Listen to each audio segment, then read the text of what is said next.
Hi all, എല്ലാവർക്കും ഇൻഫോസ്ഫിയറിലേക്ക് സ്വാഗതം. നമ്മൾ ഇന്ന് ഡിസ്കസ് ചെയ്യാൻ പോകുന്നത് +1 ഫസ്റ്റ് ചാപ്റ്റർ ആയിട്ടുള്ള ഫുഫിയുടെ ആക്ടിവിറ്റീസ് ആണ്. നമുക്കിവിടെ ലെറ്റ്സ് റീവിസിറ്റ് എന്നുള്ള ഭാഗത്തിൽ 2 ആക്ടിവിറ്റീസ് ആണ് വരുന്നത്. ആദ്യം നമുക്ക് ഫസ്റ്റ് ആക്ടിവിറ്റി നോക്കാം.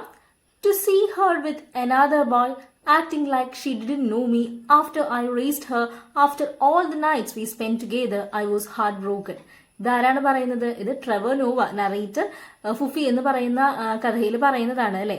ഫുഫിയെ വളരെ ചെറുപ്പം തൊട്ട് വളരെ നന്നായി നോക്കി കെയർ ചെയ്ത് രാത്രിയൊക്കെ ഒരുമിച്ച് സ്പെൻഡ് ചെയ്തിട്ട് വേറൊരു കുട്ടിയുടെ വീട്ടിൽ അവരുടെ ഡോഗായി കണ്ടപ്പോൾ ഐ വാസ് ഹാർട്ട് ബ്രോക്കൺ, എന്റെ ഹൃദയം തകർന്നു പോയി എന്നാണ് പറയുന്നത്. Trevor jots down his feelings in his diary. Write a likely diary entry. അപ്പം ഈ അനുഭവങ്ങളൊക്കെ അന്നത്തെ ദിവസം ട്രെവർ നോവ ഡയറിയിൽ എഴുതുകയാണ്. അപ്പൊ അന്നത്തെ ഡയറി എൻട്രി എഴുതാനാണ് ഇവിടെ ഫസ്റ്റ് ആക്ടിവിറ്റി ആയിട്ട് വന്നിരിക്കുന്നത്. അപ്പൊ നമുക്ക് നോക്കാം ട്രെവർ നോവയുടെ ഡയറി എൻട്രി. ഡയറിയുടെ ഫോർമാറ്റ് എല്ലാവർക്കും കൃത്യമായിട്ട് അറിയാമെന്ന് വിചാരിക്കുന്നു. ഇനി നമുക്ക് ഡയറി വായിക്കാം. 15th June 2026. Dear Diary, today was one of the most painful days of my life. ഇന്ന് എന്റെ ജീവിതത്തിലെ ഏറ്റവും വേദന നിറഞ്ഞൊരു ദിവസമാണ്. I saw Fufi with another boy wagging her tail and walking proudly as though I didn't exist. ഞാൻ ഇന്ന് ഫുഫിയെ വേറൊരു കുട്ടിയുടെ കൂടെ കണ്ടു. അവന്റെ പിന്നാലെ വാലൊക്കെ ആട്ടി വളരെ പ്രൗഡായിട്ട് നടക്കുക. ഞാൻ നിലനിൽക്കുന്നില്ല എന്നുള്ളൊരു രീതിയിൽ, ഞാൻ എക്സിസ്റ്റേ ചെയ്യുന്നില്ല എന്നുള്ളൊരു രീതിയിലാണ് ആ കുട്ടിയുടെ കൂടെ ഫുഫി നടക്കുന്നത്. I felt betrayed. അത് കണ്ടപ്പോൾ ചതിക്കപ്പെട്ടതുപോലെയാണ് എനിക്ക് തോന്നിയത്. After all the love and care I had given her, I believed she was mine alone. അവൾക്ക് കൊടുത്ത സ്നേഹവും ശ്രദ്ധയൊക്കെ കൊണ്ട് ഞാൻ വിചാരിച്ചത് ഫുഫി എന്റെ മാത്രമാണെന്നാണ്. I spent the whole evening brooding over it. ഇതിനെപ്പറ്റിയാണ് ഞാൻ വൈകുന്നേരം മുഴുവൻ ചിന്തിച്ചത്. Was my love not enough? എന്റെ സ്നേഹം മതിയായിരുന്നില്ലേ? Then a thought struck me. പിന്നെയാണ് എനിക്കൊരു ചിന്ത വന്നത്. എന്താണ്? Perhaps my mistake was assuming that love gives me ownership. എന്റെ തെറ്റെന്താണ്? ലവ്, സ്നേഹം എന്ന് പറയുന്നത് ഒരു ഉടമസ്ഥതയാണ് എന്നാണ് ഞാൻ വിചാരിച്ചത്. പക്ഷെ അങ്ങനെയല്ല അല്ലേ. Fufi is not an object to be possessed. Fufi എന്ന് പറയുന്നത് ഒരു വസ്തുവല്ല നമുക്ക് പൊസസ് ചെയ്യാൻ. ഇത് എന്റെ മാത്രമാണ് എന്ന് ഉടമസ്ഥാവകാശം പറയാനായിട്ട് ഫുഫി ഒരു വസ്തുവല്ല. She is a living being with her own instinct and choices. ഫുഫിയും ഒരു ജീവനുള്ള ഒരു ലിവിംഗ് ബീയിങ് ആണ്. അവൾക്ക് അവളുടേതായിട്ടുള്ള ഇൻസ്റ്റിങ്ക്റ്റും തീരുമാനങ്ങളും ആഗ്രഹങ്ങളൊക്കെ ഉണ്ട്. അപ്പൊ ഒരിക്കലും ഒരു വസ്തുവിനെ പറയുന്നത് പോലെ ഇതിന്റെ ഓണർഷിപ്പ്, ഫുഫിയുടെ ഓണർഷിപ്പ് എനിക്ക് മാത്രമാണെന്ന് എനിക്ക് പറയാനായിട്ട് പറ്റില്ല. I now realize that love is not about keeping someone to ourselves. ഇപ്പൊ ഞാൻ തിരിച്ചറിഞ്ഞത് സ്നേഹം എന്ന് പറയുന്നത് ഒരാളെ നമ്മളുടേത് മാത്രമാക്കി വെക്കലല്ല. It is about cherishing them while allowing them the freedom to be who they are. സ്നേഹം എന്ന് പറയുന്നത് അതിനെ ചെറിഷ് ചെയ്യലാണ്. നമ്മൾ അവരുടെ കൂടെയുള്ള നിമിഷങ്ങൾ സന്തോഷിക്കുക, എന്നിട്ട് അവർ എന്താണോ അവരെങ്ങനെയാണോ അങ്ങനെ ആയിരിക്കാനുള്ള സ്വാതന്ത്ര്യം നമ്മൾ അവർക്ക് കൊടുക്കണം. അല്ലെങ്കിൽ ആ ഒരു സ്വാതന്ത്ര്യത്തിനുള്ള അവകാശം അവർക്കും ഉണ്ട്. അതാണ് യഥാർത്ഥ സ്നേഹം. അല്ലാതെ ഫുഫി എന്റെ മാത്രമാണ്, ഞാൻ ഫുഫിയെ ഓൺ ചെയ്യുന്നു എന്ന് പറയലല്ല. Though my heart aches, this experience has taught me a lesson I will never forget. എന്റെ ഹൃദയം വേദനിക്കുന്നുണ്ടെങ്കിലും ഈ എക്സ്പീരിയൻസ് എനിക്ക് വളരെ നല്ലൊരു പാഠമാണ് പഠിപ്പിച്ചത്. അത് ഞാൻ ഒരിക്കലും മറക്കില്ല. You do not own the thing you love. ഇതാണ് ഞാൻ ഇന്ന് പഠിച്ചത്. എന്താണ്? നമ്മൾ സ്നേഹിക്കുന്ന ഒന്നിനെയും നമ്മൾ ഓൺ ചെയ്യുന്നില്ല. അതിന് അതിൻ്റെതായിട്ടുള്ള അവകാശങ്ങളും ഫ്രീഡം ഒക്കെ ഉണ്ട്. അല്ലാതെ അത് നമ്മളുടേത് മാത്രമാകുന്നില്ല. ഇതാണ് ഞാൻ ഇന്ന് പഠിച്ച പാഠം. ഇങ്ങനെയാണ് ഡയറി വരുന്നത്. നമ്മുടെ കഥയിലെ മെയിൻ തീം തന്നെയാണ് ട്രെവർ നോവയുടെ ചിന്തയായിട്ട് നമ്മളിവിടെ എഴുതിയിരിക്കുന്നത്. എല്ലാവർക്കും ക്ലിയർ ആയെന്ന് വിചാരിക്കുന്നു. ഇനി നമുക്ക് അടുത്ത ആക്ടിവിറ്റി നോക്കാം. രണ്ടാമത്തെ ആക്ടിവിറ്റി വരുന്നത് you do not own the thing you love. Trevor sees he learned this lesson at a young age.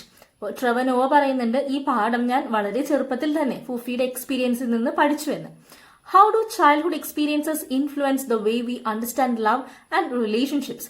നമ്മളുടെ ബാല്യകാലത്തെ എക്സ്പീരിയൻസ് എങ്ങനെയാണ് നമ്മൾ സ്നേഹത്തെ പറ്റിയും ബന്ധങ്ങളെ പറ്റിയൊക്കെ മനസ്സിലാക്കുന്നതിൽ ഇൻഫ്ലുവൻസ് ചെയ്യുന്നത്? Analyze Trevor's statement with reference to an unforgettable experience in your life. അപ്പൊ ഇത് നിങ്ങളുടെ ജീവിതത്തിലെ ഒരിക്കലും മറക്കാനാവാത്ത അനുഭവം വെച്ച് അനലൈസ് ചെയ്യാനാണ് പറഞ്ഞിരിക്കുന്നത്. അപ്പൊ നമ്മളുടെ ജീവിതത്തിലെ അനുഭവത്തിലെ ഓരോ കാര്യങ്ങളും ഇൻഡെപ്ത് ആയിട്ട് പരിശോധിക്കുക. അതുപോലെ തന്നെ ട്രെവർ നോവ പറയുന്ന കാര്യങ്ങളും, എന്നിട്ട് ഇത് തമ്മിലുള്ള സിമിലാരിറ്റി വെച്ചിട്ട് വേണം നമ്മളിത് അനലൈസ് ചെയ്ത് എഴുതാനായിട്ട്. അപ്പൊ you do not own the thing you love എന്ന് പറയുന്ന ഈ ഒരു ആശയം, ഇതുമായി ബന്ധപ്പെട്ട് എന്തെങ്കിലും കാര്യം നിങ്ങളുടെ ലൈഫിലുണ്ടെങ്കിൽ അതുമായിട്ട് കണക്ട് ചെയ്തിട്ട് പറയാനാണ് പറഞ്ഞിരിക്കുന്നത്. അപ്പൊ നമുക്ക് എങ്ങനെയാണ് അതിന്റെ അനാലിസിസ് വരാൻ നോക്കാം. Trevor's statement highlights the distinction between love and possession. Trevor നോവയുടെ ഈ സ്റ്റേറ്റ്മെന്റ് സ്നേഹവും എന്നാൽ പൊസിഷനും, സ്നേഹവും ഉടമസ്ഥതയും, ഇത് രണ്ടും തമ്മിലുള്ള ഒരു വ്യത്യാസമാണ് നമുക്ക് കാണിച്ചു തരുന്നത്. As a child he believed that loving Fufi gave him an exclusive claim over her. ഒരു കുട്ടിയായിരിക്കുമ്പോൾ ട്രെവർ നോവ വിചാരിച്ചത് ഫുഫിയെ സ്നേഹിക്കുക എന്ന് പറയുമ്പോൾ നമുക്ക് അവളുടെ മുകളിൽ ഒരു ക്ലെയിം ഉണ്ട്, ഒരു ഉടമസ്ഥതയുണ്ട് എന്നാണ്. When he saw her happily accompanying another boy, he felt deeply hurt and betrayed. പക്ഷെ വേറൊരു കുട്ടിയുടെ കൂടെ വളരെ സന്തോഷത്തില് വളരെ ഹാപ്പി ആയിട്ട് ഫുഫിയെ കണ്ടപ്പോൾ ഒരു ചതിക്കപ്പെട്ടതുപോലെയാണ് നോവയ്ക്ക് തോന്നുന്നത്. However, this painful experience led him to a profound realization: love does not confer ownership. പക്ഷെ ഈ വേദന നിറഞ്ഞ എക്സ്പീരിയൻസ് ഒരു റിയലൈസേഷൻ ആണ് നോവയ്ക്ക് കൊടുത്തത്. Love does not confer ownership. സ്നേഹം ആർക്കും ഒരു ഉടമസ്ഥത ഉറപ്പു കൊടുക്കുന്നില്ല. Childhood experience often shape our understanding of relationships. നമ്മളുടെ ബാല്യകാലത്തിലെ എക്സ്പീരിയൻസുകൾ എങ്ങനെയാണ് നമ്മളെ ബന്ധങ്ങളെ മനസ്സിലാക്കുന്നത് എന്നത് ഷേപ്പ് ചെയ്യുന്ന ഒരു കാര്യം തന്നെയാണ്. Trevor's attachment to Fufi initially made him possessive, but the disappointment he faced taught him to value freedom and individuality. ആദ്യം ഫുഫിയുമായിട്ടുള്ള അറ്റാച്ച്മെന്റ് കൊണ്ട് തന്നെ ട്രെവർ ഫുഫിയായിട്ട് വളരെ പൊസസീവ് ആയിരുന്നു. ഫുഫി എന്റെ മാത്രമാണ്, ഞാൻ ഫുഫിയെ ഓൺ ചെയ്യുന്നു എന്നായിരുന്നു ആദ്യം ട്രെവർ വിചാരിച്ചിരുന്നത്. എന്നാൽ ആ ഡിസപ്പോയിന്റ്മെന്റ് കാരണം തന്നെ ട്രെവർ നോവ ഒരു കാര്യം റിയലൈസ് ചെയ്യാണ്. എന്താണ്? ഫ്രീഡത്തെയും ഇൻഡിവിജ്വാലിറ്റിയെയും വാല്യൂ ചെയ്യാനാണ്. ഒരു ഡോഗ് ആണെങ്കിലും ഫുഫി ഒരു ലിവിങ് ബീയിങ് ആണ്. അപ്പൊ ഫുഫിക്ക് ഫുഫിയുടേതായിട്ടുള്ള സ്വാതന്ത്ര്യവും എന്തിനെയാണ് ചൂസ് ചെയ്യേണ്ടത് എന്നുള്ള തീരുമാനങ്ങളൊക്കെ ഉണ്ട്. അപ്പൊ ഫുഫിയുടെ ഫ്രീഡത്തിനെയും ഇൻഡിവിജ്വാലിറ്റിയെയും വാല്യൂ ചെയ്യാനും ഈ അനുഭവത്തിലൂടെ നോവ പഠിക്കുകയാണ്. He understood that genuine love respects the autonomy of others and does not seek to control them. അപ്പോൾ ട്രെവർ നോവ മനസ്സിലാക്കുകയാണ്, യഥാർത്ഥ സ്നേഹം എന്ന് പറയുന്നത് മറ്റുള്ളവരുടെ സ്വാതന്ത്ര്യത്തെ നമ്മൾ റെസ്പെക്ട് ചെയ്യലാണ്, അല്ലാതെ അവരെ കൺട്രോൾ ചെയ്യലല്ല. അവരുടേതായിട്ടുള്ള തീരുമാനങ്ങളെ നമ്മൾ ആക്സെപ്റ്റ് ചെയ്യണം എന്നുള്ളതാണ് യഥാർത്ഥ സ്നേഹം. I too had a memorable experience that taught me a similar lesson. എനിക്കും ഇതുപോലെ ഒരു മെമ്മറബിൾ എക്സ്പീരിയൻസ് ഉണ്ടായിട്ടുണ്ട്. അത് എനിക്ക് നല്ലൊരു പാഠമാണ് പഠിപ്പിച്ചത്. I was very close to a friend and expected her to spend all her time with me. എനിക്ക് ഒരു ക്ലോസ് ഫ്രണ്ട് ഉണ്ടായിരുന്നു. ഞാൻ എക്സ്പെക്ട് ചെയ്തത് ആ ഫ്രണ്ടിന്റെ മുഴുവൻ സമയവും എന്റെ കൂടെ spend ചെയ്യണമെന്നായിരുന്നു. When she became friends with others, I feel neglected and upset. പക്ഷേ ആ കുട്ടിക്ക് വേറെ ഫ്രണ്ട്സ് ഉണ്ടായപ്പോൾ ഞാൻ അപ്സെറ്റ് ആയി. എനിക്ക് എന്നെ നിഗ്ലക്ട് ചെയ്യുന്നത് പോലെ തോന്നി. Gradually, I realized that friendship, like love, cannot thrive under the burden of possessiveness. Gradually, ഞാൻ മനസ്സിലാക്കി ഫ്രണ്ട്ഷിപ്പും സ്നേഹം പോലെ തന്നെ നമ്മളുടേതാണ് എന്ന് മാത്രം പറയാതെ അവരുടേതായിട്ടുള്ള ആഗ്രഹങ്ങളെയും തീരുമാനങ്ങളെയും ചോയ്സിനെയൊക്കെ റെസ്പെക്ട് ചെയ്യണം, അതിനെ നമ്മൾ ആക്സെപ്റ്റ് ചെയ്യണമെന്ന്. True affection grows when it is nurtured with trust, respect and freedom. യഥാർത്ഥ സ്നേഹം എങ്ങനെയാണ് വളരുന്നത്? അവിടെ നമുക്ക് വിശ്വാസവും ബഹുമാനവും സ്വാതന്ത്ര്യമൊക്കെ വേണം. അങ്ങനെയുള്ള ബന്ധങ്ങളാണ് യഥാർത്ഥ സ്നേഹവും സൗഹൃദവും ഒക്കെ. Thus, Trevor's statement reminds us that love is not an act of possession, but an expression of selfless care and acceptance. ഇപ്പോൾ ട്രെവറിന്റെ ഈ സ്റ്റേറ്റ്മെന്റ് നമുക്ക് കാണിച്ചു തരുന്നത് സ്നേഹം എന്ന് പറയുന്നത് വെറും പൊസിഷൻ മാത്രമല്ല, അത് നിസ്വാർത്ഥമായിട്ടുള്ള സ്നേഹവും ശ്രദ്ധയും ആക്സെപ്റ്റൻസ് ഒക്കെ ഉള്ളതാണ്. അപ്പൊ ഇങ്ങനെയാണ് you do not own the thing you love എന്നുള്ളൊരു സ്റ്റേറ്റ്മെന്റ് നമ്മളുടേതായിട്ടുള്ള ഒരു എക്സ്പീരിയൻസ് വെച്ച് നമ്മൾ അനലൈസ് ചെയ്യുന്നത്. അപ്പൊ ഇതുപോലെ നിങ്ങൾക്ക് എന്തെങ്കിലും മെമ്മറബിൾ എക്സ്പീരിയൻസ്, നിങ്ങൾ എന്തെങ്കിലും പഠിപ്പിച്ച എക്സ്പീരിയൻസ് ഉണ്ടെങ്കിൽ ഇതുപോലെ ആ സ്റ്റേറ്റ്മെന്റുമായിട്ട് റിലേറ്റ് ചെയ്തിട്ട് അതുമായിട്ട് എന്തെങ്കിലും ബന്ധമുണ്ടെങ്കിൽ അതുപോലെ വേണം എഴുതാനായിട്ട്. അപ്പൊ എല്ലാവർക്കും ക്ലിയർ ആയെന്ന് വിചാരിക്കുന്നു. ഇനി നമുക്ക് അടുത്ത ആക്ടിവിറ്റി നോക്കാം. Activities on. You would have observed how the conversation between Trevor and the boy rapidly spun out of control. ഇപ്പൊ നമ്മൾ കഥയിൽ കണ്ടു, ഒരു ബോയും ട്രെവറും തമ്മിൽ ഡോഗിന്റെ പേരിൽ കുറെ സംസാരിക്കുന്നുണ്ട്. പെട്ടെന്ന് തന്നെ അവരുടെ കൺട്രോൾ വിട്ടു പോകുന്നുണ്ട്. ഇത് ഫുഫിയാണ്, ഇത് സ്പോട്ടിയാണ് എന്ന് പറഞ്ഞിട്ട് അവിടെ ബഹളാവുകയാണ്. They were both in no mood for a rational debate. അവർ രണ്ടുപേരും ലോജിക്കലായിട്ട് റാഷണൽ ആയിട്ടുള്ള ഒരു സംവാദത്തിന് അവിടെ തയ്യാറായില്ല. പകരം അവർ ഇമോഷണലി സംസാരിക്കുകയാണ്. In a debate, both sides express their views clearly and logically. However, they also listen attentively and try to respond to each other's arguments as thoughtfully and effectively as they can. ഒരു ഡിബേറ്റിൽ, ഒരു സംവാദത്തിൽ എങ്ങനെയാണ് രണ്ട് വിഭാഗത്തിലെ ആളുകളും അവരുടെ thoughts clear ആയിട്ട് express ചെയ്യും, ലോജിക്കലായിട്ടും ക്ലിയർ ആയിട്ടും എക്സ്പ്രസ് ചെയ്യും. അതുപോലെ തന്നെ മറ്റുള്ളവർ പറയുന്നതും അവർ കൃത്യമായിട്ട് കേൾക്കും. എന്നിട്ട് ആ ആർഗ്യുമെന്റിനനുസരിച്ചാണ് അവർ മറുപടി കൊടുക്കുന്നത്. Let's learn how to conduct a debate by following 3 steps: observe, organize and operate. അപ്പൊ നമ്മളിനി പഠിക്കാൻ പോകുന്നത് എങ്ങനെയാണ് നമുക്കൊരു ഡിബേറ്റ് കണ്ടക്ട് ചെയ്യാന്നുള്ളതാണ്. ആ ഡിബേറ്റിലെ 3 സ്റ്റേജസ് ആണ്, 3 സ്റ്റെപ്സ് ആണ് ഇവിടെ പറയുന്നത്. ഏതൊക്കെയാണ്? Observe, organise and operate. ഇതാണ് ഒരു ഡിബേറ്റിന്റെ 3 സ്റ്റേജസ് ആയിട്ട് വരുന്നത്. ആദ്യത്തെ സ്റ്റേജ് ഒബ്സർവ് ആണ്. അപ്പൊ ആ സ്റ്റേജിൽ വരുന്ന കാര്യങ്ങൾ എന്തൊക്കെയാണെന്ന് നമുക്ക് നോക്കാം. Collect cues such as images, video clips and word clouds or sample scripts related to debates. Pay attention to the roles, rules, language and structure of a debate. അപ്പോൾ ഡിബേറ്റിന് ആവശ്യമായിട്ടുള്ള ചിത്രങ്ങളും വീഡിയോ ക്ലിപ്സും വേർഡ്സും അതുപോലെ തന്നെ സ്ക്രിപ്റ്റ് ഒക്കെ കളക്ട് ചെയ്യുക. എന്നിട്ട് ഓരോ വ്യക്തികളും ഒരു ഡിബേറ്റിൽ പങ്കെടുക്കുന്ന ഓരോ വ്യക്തികളുടെയും റോൾ എന്താണ്, അവർ എന്ത് റൂൾസ് ഒക്കെയാണ് അവിടെ ഫോളോ ചെയ്യുന്നത്, അവർ യൂസ് ചെയ്യുന്ന ലാംഗ്വേജ് എന്താണ്, ഒരു ഡിബേറ്റിന്റെ സ്ട്രക്ചർ എന്താണ് എന്നൊക്കെ മനസ്സിലാക്കലാണ് ഈ ഒന്നാമത്തെ സ്റ്റേജിൽ, ഒബ്സർവ് എന്നുള്ള സ്റ്റേജിൽ വരുന്നത്. Go through A debate live or recorded or scripted. അപ്പൊ നമുക്ക് ഇഷ്ടംപോലെ ഡിബേറ്റ്സ് ഇപ്പൊ അവൈലബിൾ ആണ്. ടിവിയിലായാലും യൂട്യൂബിലൊക്കെ ആയാലും നമുക്ക് ഡിബേറ്റ്സ് കാണാം, അല്ലെങ്കിൽ നമുക്ക് ലൈവായിട്ടും ഡിബേറ്റ്സ് കാണാം. അപ്പൊ അങ്ങനെയുള്ള ഏതെങ്കിലും ഡിബേറ്റ് കാണുക. As you read, listen or watch, notice. അപ്പൊ നമ്മൾ കാണുകയോ അല്ലെങ്കിൽ വായിക്കുകയോ ഒക്കെ ചെയ്യുമ്പോൾ ശ്രദ്ധിക്കേണ്ട കാര്യങ്ങളാണ് ഇവിടെ പറയുന്നത്. How the topic is introduced. നമ്മൾ ചർച്ച ചെയ്യാൻ പോകുന്ന വിഷയം എങ്ങനെയാണ് അവിടെ ഇൻട്രൊഡ്യൂസ് ചെയ്തിരിക്കുന്നത്. How arguments are supported. പറയുന്ന ആർഗ്യുമെന്റ്സിനെ എങ്ങനെയാണ് സപ്പോർട്ട് ചെയ്യുന്നത്. How speakers agree or disagree politely. വളരെ പൊളൈറ്റ് ആയിട്ട് മര്യാദയിൽ എങ്ങനെയാണ് അവിടെ സംസാരിക്കുന്ന ആളുകൾ എഗ്രിമെന്റ് അല്ലെങ്കിൽ ഡിസഗ്രിമെന്റ് ചെയ്യുന്നത്. How the debate is concluded. എങ്ങനെയാണ് ഒരു ഡിബേറ്റ് കൺക്ലൂഡ് ചെയ്യുന്നത്, അവസാനിപ്പിക്കുന്നത്. ഈ കാര്യങ്ങളൊക്കെയാണ് നമ്മളൊരു ഡിബേറ്റ് കാണുമ്പോൾ ശ്രദ്ധിക്കേണ്ടത്. അപ്പൊ ഇതൊക്കെയാണ് ഒബ്സർവ് എന്ന് പറയുന്ന സ്റ്റേജിൽ വരുന്നത്. അടുത്ത സ്റ്റേജ് ഡിസ്കസ് ആണ്. അപ്പൊ ഡിസ്കസ് എന്നുള്ള സ്റ്റേജിൽ നമ്മൾ എന്തൊക്കെ കാര്യങ്ങളാണ് ചർച്ച ചെയ്യേണ്ടത് എന്നാണ് പറയുന്നത്. The different Rolls in A debate. ഒരു ഡിബേറ്റിലെ പലതരം റോൾസ്. ഒരു ഡിബേറ്റിലെ 2 വിഭാഗം ഉണ്ടായിരിക്കും അല്ലെ. അതുപോലെ തന്നെ ഒരു മോഡറേറ്റർ ഉണ്ടായിരിക്കും. ആ 2 വിഭാഗത്തിൽ തന്നെ പല റോൾസ് ഉണ്ടായിരിക്കും. അപ്പൊ ആ റോൾസ് നമ്മൾ ഡിസ്കസ് ചെയ്യണം. Organisation of ideas. എങ്ങനെയാണ് ഐഡിയാസ് നമ്മൾ ഒരു ഡിബേറ്റിൽ ഓർഗനൈസ് ചെയ്യുന്നത്, എങ്ങനെയാണ് അത് പറയുന്നത് തുടങ്ങിയ കാര്യങ്ങളാണ് ഇവിടെ ഡിസ്കസ് ചെയ്യുന്നത്. Framing strong arguments.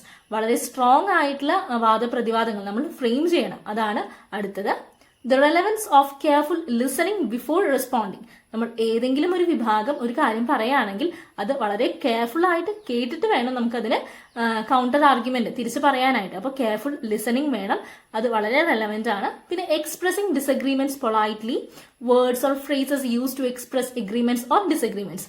നമ്മൾ കാര്യങ്ങൾ ഡിസഗ്രിമെന്റ് പറയുമ്പോൾ അത് വളരെ പൊളൈറ്റ് ആയിട്ട് വളരെ മാന്യമായിട്ട് വേണം പറയാനായിട്ട്. അപ്പൊ അതിന് സഹായകമാകുന്ന വാക്കുകളും ഫ്രേസുകളും ഡിസഗ്രിമെന്റ് അല്ലെങ്കിൽ എഗ്രിമെന്റ് കാണിക്കാനായിട്ട് ഉപയോഗിക്കുന്ന വാക്കുകളും ഫ്രേസുകളും നമ്മൾ തീരുമാനിക്കണം. അപ്പൊ ഈ കാര്യങ്ങളാണ് ഡിസ്കസിൽ വരുന്നത്. അടുത്ത സ്റ്റേജ് ഓർഗനൈസ് ആണ്. ഒരു ഡിബേറ്റ് നമ്മൾ നടത്താൻ പോവാണ്. Select A topic relevant and appropriate. Relevant ആയിട്ടുള്ളതും അപ്രോപ്രിയേറ്റും ആയിട്ടുള്ള ഒരു ടോപ്പിക് നമ്മൾ ആദ്യം സെലക്ട് ചെയ്യാം. Frame the motion with scope for agreement and disagreement. അപ്പൊ നമ്മൾ ഈ പറയുന്ന ടോപ്പിക്കിനെയാണ് നമുക്കൊരു മോഷൻ ആയിട്ട് ഫ്രെയിം ചെയ്യേണ്ടത്. മോഷൻ എന്ന് പറഞ്ഞാൽ നമ്മൾ ഏത് ടോപ്പിക്കിലാണ് ഡിബേറ്റ് കണ്ടക്ട് ചെയ്യുന്നത് അതിനെയാണ് നമ്മൾ മോഷൻ എന്ന് പറയുന്നത്. അപ്പൊ നമ്മളൊരു ടോപ്പിക് സെലക്ട് ചെയ്തതിന് ശേഷം നമുക്ക് അതിനെ നല്ല രീതിയിൽ ഫ്രെയിം ചെയ്യണം. നമുക്ക് ഇവിടെ ഫുഫി എന്ന ചാപ്റ്ററിലാണെങ്കിൽ you do not own the thing you love എന്നുള്ളൊരു ടോപ്പിക് വെച്ച് അതിൽ നമുക്ക് ഒരു മോഷൻ ആക്കി മാറ്റിയിട്ട് അതിൽ എഗ്രിമെന്റ്സും ഡിസഗ്രിമെന്റ്സും ചെയ്യാം. അപ്പൊ ഈ ടോപ്പിക്കിനെയാണ് മോഷൻ എന്ന് പറയുന്നത്. അടുത്തത് ഡിസൈഡ് ദ ഫോർമാറ്റ്. ഏത് ഫോർമാറ്റിലാണ് നമ്മൾ ഈ ഡിബേറ്റ് കണ്ടക്ട് ചെയ്യുന്നത് അതാണ് അടുത്തത് തീരുമാനിക്കേണ്ടത്. അത് വരുന്നത് ടീം ആണോ ഇൻഡിവിജ്വൽ ആണോ എന്നാണ്. Team or individual debate. അടുത്തത് fix the time limit for the presentation. എന്നിട്ട് ഓരോ വിഭാഗത്തിനും അവരുടെ കാര്യങ്ങൾ പ്രസന്റ് ചെയ്യാനായിട്ട് ഒരു ടൈം ലിമിറ്റ് വെക്കണം. അല്ലെങ്കിൽ 2 വിഭാഗത്തിനും അവരുടേതായിട്ടുള്ള കാര്യങ്ങൾ പറയാനായിട്ട് സമയം കിട്ടില്ല. അപ്പൊ അതിൻ്റെ ഒരു ടൈം ലിമിറ്റ് വെക്കണം. Assign roles. ഇനി നമുക്ക് റോൾസ് അസൈൻ ചെയ്യാം. എന്തൊക്കെ റോൾസ് ആണ് ഓരോരുത്തർ ചെയ്യേണ്ടത്. Moderator or chair, time keeper, speakers, judge or adjudicator, chair, audience. അപ്പൊ ഇതൊക്കെയാണ് ഒരു ഡിബേറ്റിലെ റോൾസ്. ഡിബേറ്റിനെ കൺട്രോൾ ചെയ്ത് അത് നന്നായി നടത്തുന്ന കണ്ടക്ട് ചെയ്യുന്ന ആളാണ് മോഡറേറ്റർ അല്ലെങ്കിൽ ചെയർ. പിന്നെ ടൈം കീപ്പർ, നമ്മൾ യഥാർത്ഥ കൊടുത്ത സമയം തന്നെയാണോ ഉപയോഗിക്കുന്നത് എന്ന് നോക്കലാണ് ടൈം കീപ്പറുടെ ഡ്യൂട്ടി. പിന്നെ സ്പീക്കേഴ്സ് ആണ് ഡിബേറ്റിൽ സംസാരിക്കുന്നവർ. പിന്നെ ജഡ്ജ് ഓർ എഡ്ജുഡിക്കേറ്റർ. ജഡ്ജ് എന്ന് പറഞ്ഞാൽ നമ്മൾ ഈ ഡിബേറ്റ് കഴിഞ്ഞതിന് ശേഷം അതിൽ ഒരു ഫൈനൽ കൺക്ലൂഷൻ, ഇതിൽ നിന്നുള്ള ഒരു തീരുമാനം, ഒരു ജഡ്ജ്മെന്റ് പറയുന്ന ആളാണ്. പിന്നെ ഓഡിയൻസ്. ഇതൊക്കെയാണ് ഒരു ഡിബേറ്റിലെ റോൾസ് ആയിട്ട് വരുന്നത്. അടുത്തത് പ്രിപ്പറേഷൻ ആണ്. Understand the motion clearly. നമ്മൾ പറയുന്ന ടോപ്പിക് വളരെ കൃത്യമായിട്ട് മനസ്സിലാക്കണം. Form groups for the proposition and opposition.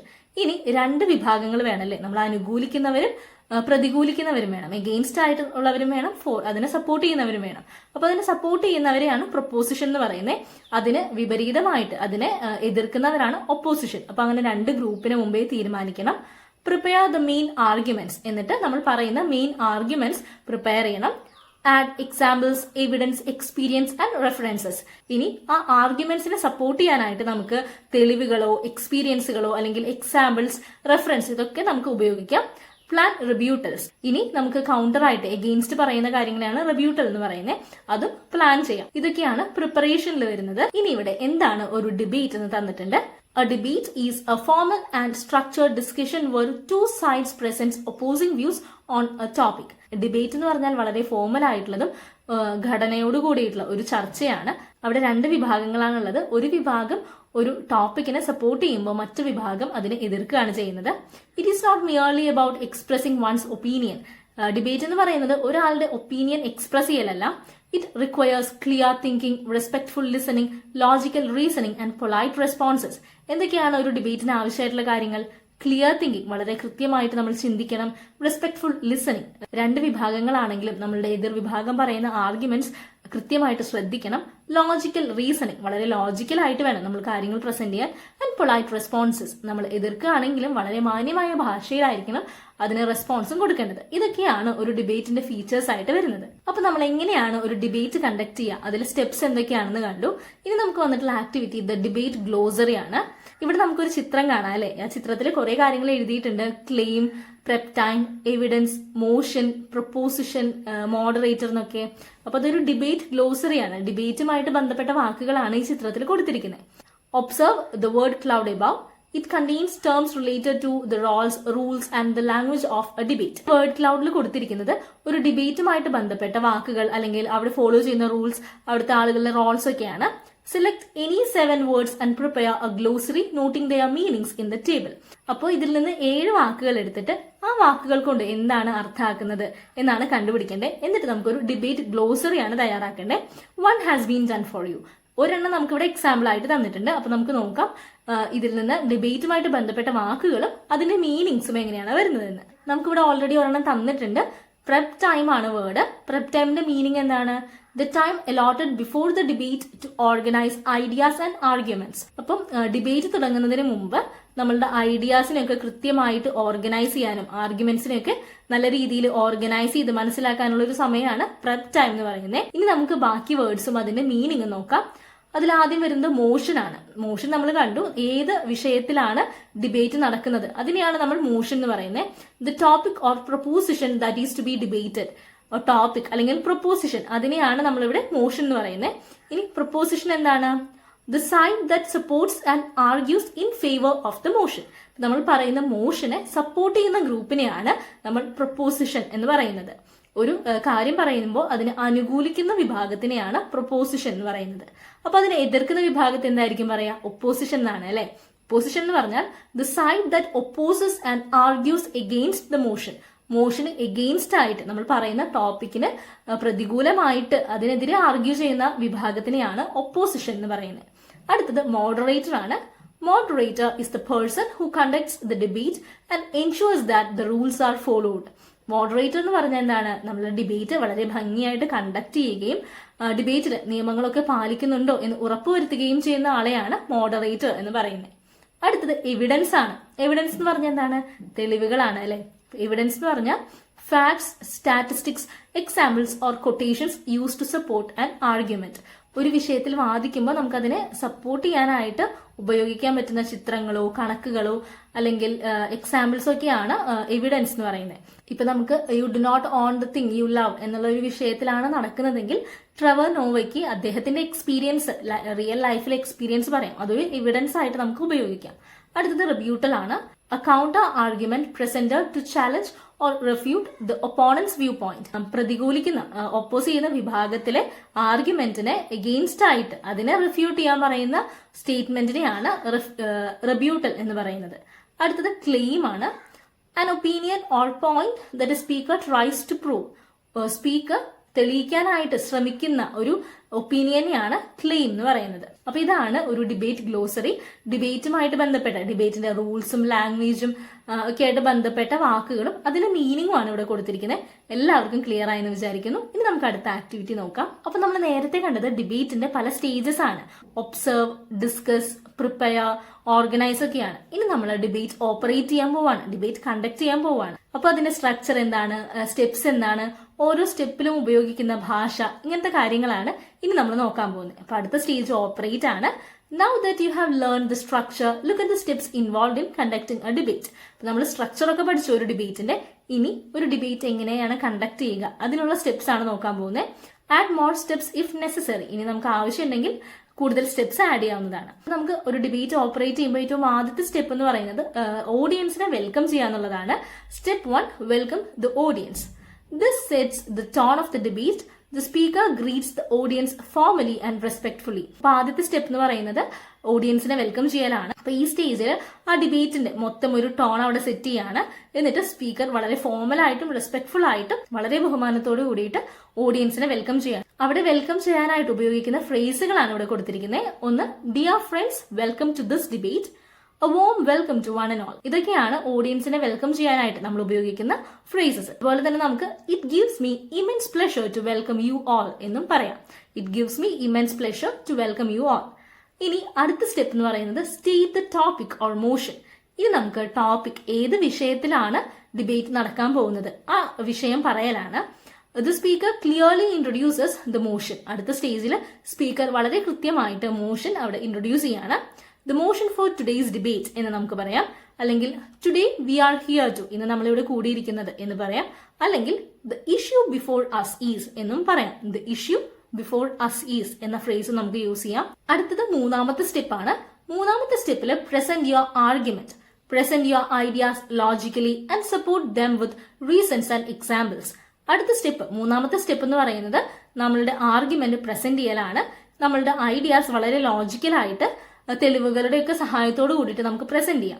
അപ്പൊ നമുക്ക് യൂസ് ചെയ്യാൻ പറ്റുന്ന ഫ്രേസസ് ആണ് I strongly believe that, in my opinion, എന്റെ അഭിപ്രായത്തിൽ, അല്ലെങ്കിൽ I would like to point out that, ഞാനിത് പറയാനായിട്ട് ആഗ്രഹിക്കുന്നു.